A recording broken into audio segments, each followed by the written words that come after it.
വയനാട്ടിലെ ആദിവാസികൾക്കായി സർക്കാർ നീക്കിവെച്ച ഭൂമി അനധികൃതമായി കൈവശം വെച്ചുവെന്നും കൃത്രിമ രേഖകൾ ചമച്ച് വിൽപ്പന നടത്തിയെന്നും ആരോപിച്ച് പാലാരിവട്ടം സ്വദേശി പി രാജൻ നൽകിയ പരാതിയിലാണ് വീരേന്ദ്രകുമാറിനും മകൻ ശ്രേയാംസ് കുമാറിനുമെതിരെ അന്വേഷണം നടത്താൻ തലശ്ശേരി വിജിലൻസ് കോടതി ഉത്തരവിട്ടത്. കൃഷ്ണഗിരി വില്ലേജിലെ മലന്തോട്ടം പ്ലാന്റേഷനിൽ ഉൾപ്പെട്ട 135.14 ഏക്കർ ഭൂമി വീരേന്ദ്രകുമാറും മകനും വർഷങ്ങളായി കൈവശം വെച്ചിരിക്കുകയാണെന്നും ഇതിലുൾപ്പെട്ട 54.05 ഏക്കർ ഭൂമി അനധികൃതമായി വിൽപ്പന നടത്തിയെന്നുമായിരുന്നു പരാതി.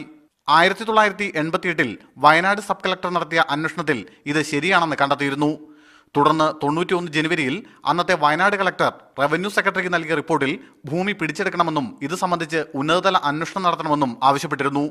എന്നാൽ ഈ റിപ്പോർട്ട് സർക്കാർ പൂഴ്ത്തിയതായും പരാതിക്കാരൻ കോടതിയെ അറിയിച്ചു. പരാതി ഫയലിൽ സ്വീകരിച്ച കോടതി 1 മാസത്തിനകം അന്വേഷണം നടത്തി റിപ്പോർട്ട് സമർപ്പിക്കാനാണ് ആവശ്യപ്പെട്ടിട്ടുള്ളത്.